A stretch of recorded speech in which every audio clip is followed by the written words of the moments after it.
Welcome to another session studying the book of Ruth, based on the Bible Month resources produced by the Methodist Church. My name is Barbara McIntyre and I'm a retired Methodist minister living in the Richmond and Hounslow circuit. Today we are looking at chapter 3 of the book of Ruth. In this third chapter of Ruth, there is much that's ambiguous, and so the words may be interpreted in different ways. We read the Bible, we understand the words, depending on our gender, race, age, context, and experience. This study concentrates on Ruth, but very much still as a foreigner. And there are three themes in today's session, all beginning with an R: resisting, redeeming, and restoring. So the first one is resisting. Both Ruth and Naomi resist their fate as poor widows. I read for you the first five verses of chapter 3. One day, Ruth's mother-in-law, Naomi, said to her, "My daughter, I must find a home for you where you will be well provided for. Now Boaz, with whose women you have worked, is a relative of ours. Tonight he will be winnowing barley on the threshing floor. Wash, put on perfume, and get dressed in your best clothes.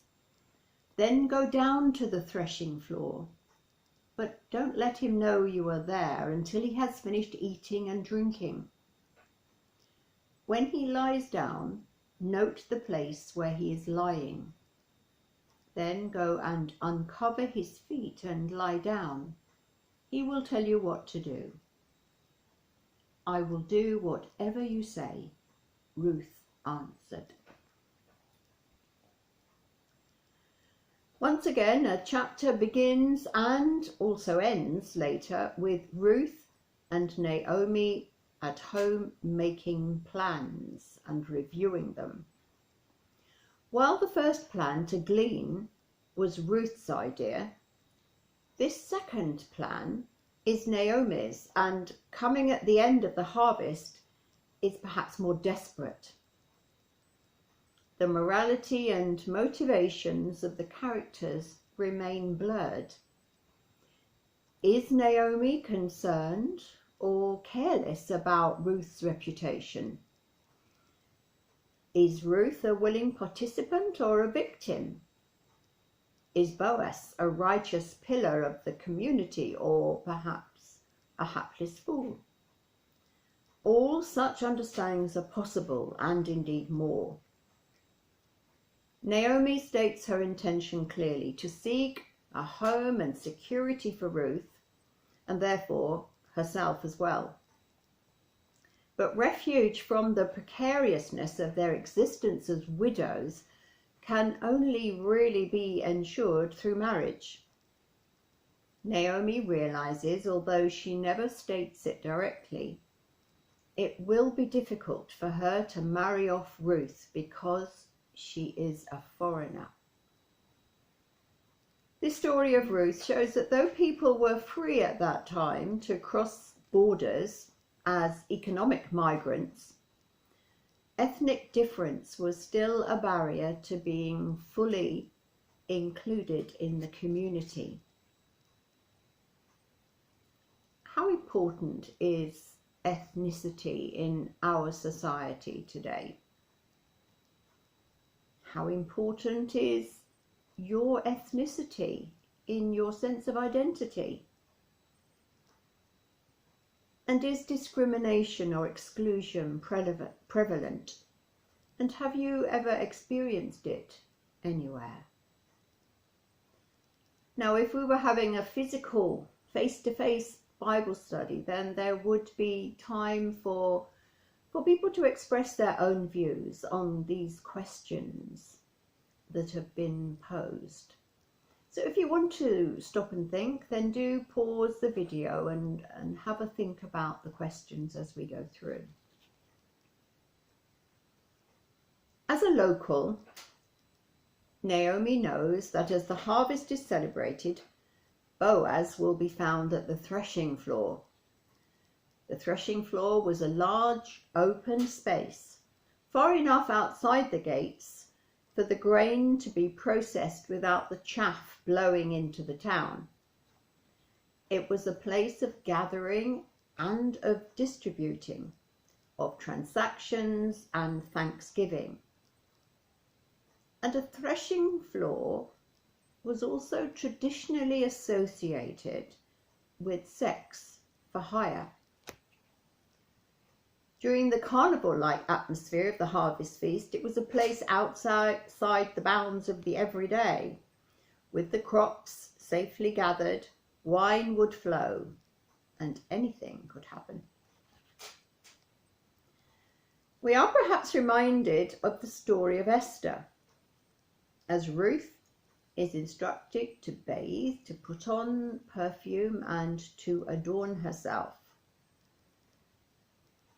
Such actions tend to introduce a change in status elsewhere in the Bible, marking the end of mourning or the time of a betrothal. Ruth is told to go down in secret and lie down with Boaz. Naomi's instructions are concerning. I wonder how you imagine Ruth. Young and attractive? Is she to be exploited for the pleasure and gain of Naomi and Boaz? And while lie down can mean to go to sleep in the Bible, when a woman is present, it almost always implies sex. Similarly, to uncover has a range of meanings, but tends to be used in relationship to nakedness. And the mention of feet, and by extension legs, which perhaps is a better translation of verse 4, are used elsewhere as a euphemism for genitals. The clustering together of so many terms that have both innocent and sexually suggestive meaning seems a deliberate ploy by the narrator.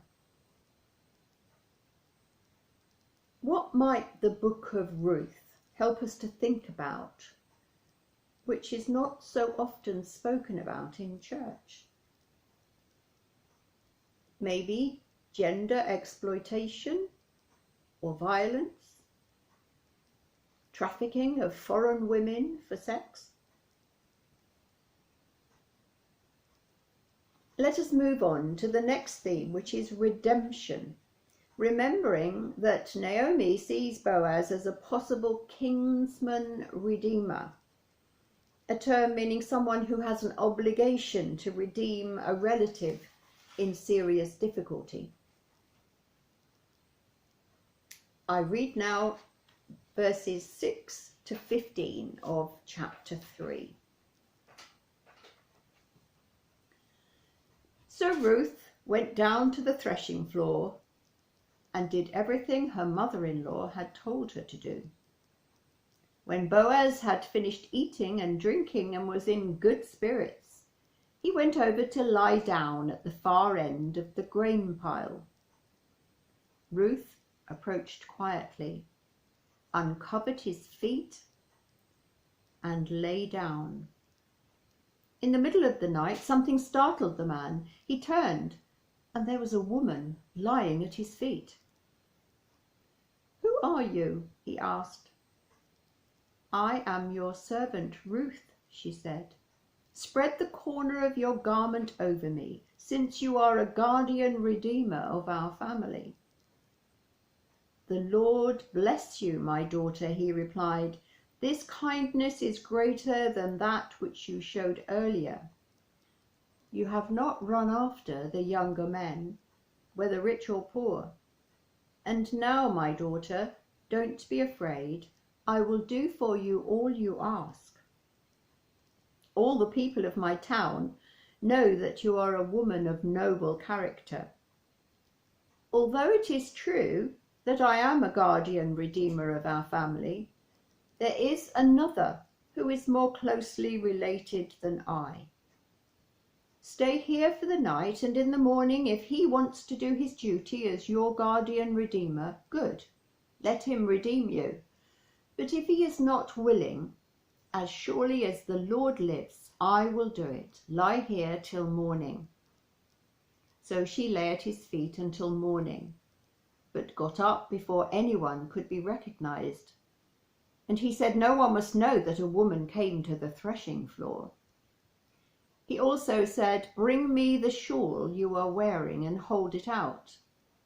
When she did so, he poured into it 6 measures of barley and placed the bundle on her. Then he went back to town. The contrast between Ruth and Boaz's second encounter and their earlier meeting is stark.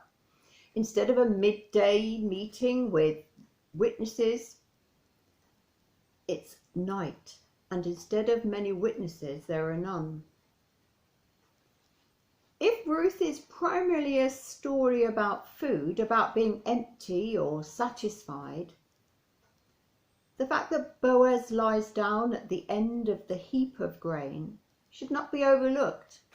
Perhaps it's the grain that Ruth wants to be close to rather than Boaz. Awakened from sleep, Boaz is confused and remains in the dark about what is going on. For a second time, he asks Ruth, "Who are you?" And although she appears to be in control of the situation, her vulnerability as a poor foreign widow remains. Her need helps her explain, and she asks Boaz to spread his cloak over her, reminding him of his stated wish that she be rewarded by the God under whose wings you have come for refuge, in chapter 2. The same word in Hebrew is used for cloak and wing. By asking to be covered by a man's cloak, Ruth may be proposing marriage, or she may be asking Boaz to protect her more generally. Does this plan, concocted by Naomi and carried out by Ruth, constitute entrapment of Boaz? And if Boaz had a moral or legal obligation to do something about Naomi and Ruth's precarious economic situation, why had he not done so already? After all, Ruth had been gleaning in his fields for 7 weeks. Did he need to be shamed into doing his duty? Some commentators suggest that Boaz found it difficult to justify his attraction to a Moabite woman and needed some way to make his inclination seem like virtuous concern for the interests of the living and the dead. In contrast to Ruth's demand about Boaz covering her, Boaz's response is wordy. Although he identifies Ruth as twice loyal, performing hesed, which means loving kindness, to him and Naomi, and although he claims she is a worthy woman, perhaps a fitting match for a pillar of the community, he places barriers in the way. Boaz notes that there's a closer kinsman who needs to be consulted before he can act. As elsewhere, he seems concerned to protect his own reputation. And underlying the whole exchange is again the unspoken problem, Ruth's forbidden ethnicity. Remember, the Moabites were considered unclean by the Israelites because of the incestuous beginning of the Moabite nation. It was through Lot's elder daughter, who had a son Moab, that daughter managed to become pregnant by her father without his knowledge when he was drunk? Did Naomi's plan depend upon Boaz being drunk and consequently having no memory of what had happened? What actually happened between midnight and morning is left to the reader's imagination. Perhaps Boaz does not take advantage of the situation. Or perhaps we're meant to understand that this sexual encounter is entered into willingly by both parties and will result in marriage and a child that lives. That child will be the result of the encounter is further suggested. That a child will be the result of the encounter is further suggested by the pouring of grain into Ruth's cloak until it fills out. Another question, does the end result justify the possibly scandalous means in this story? Who is righteous in the book of Ruth? And is redemption given as a reward for the behaviour portrayed or in spite of it?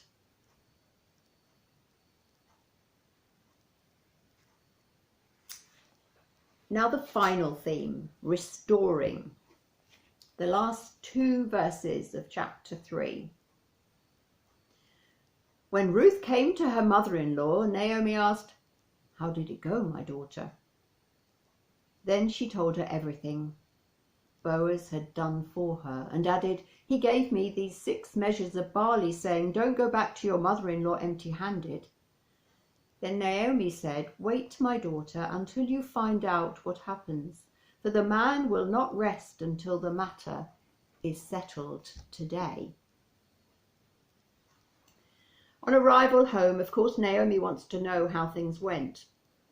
An alternative translation of verse 16 could be, "Who are you?"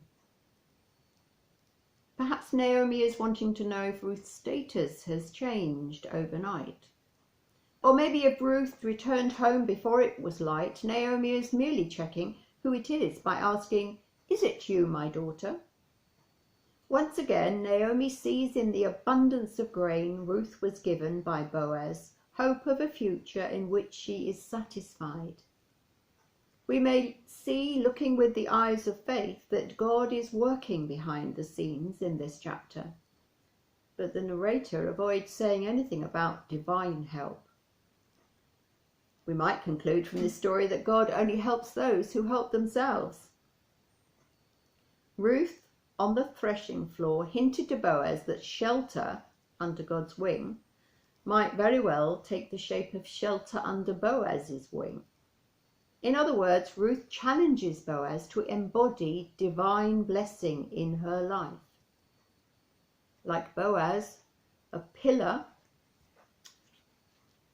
of society, those of us who are the pillars of our own religious communities may need to be taught to do acts of loving kindness by the foreigners in our midst. So what stops us from participating in God's work of redemption? What barriers do we put up? A lot of questions to ponder upon from this chapter. Here's one more. If no sexual impropriety happened on that threshing floor, then we could say that Ruth's willingness to commit herself and her future to Naomi and Naomi's God, her faithfulness, allows God to work through her to redeem and restore Naomi's emptiness into fullness. On the other hand, if there was what we might deem sexual impropriety on that threshing floor, then is redemption given as a reward by God in spite of the behaviour?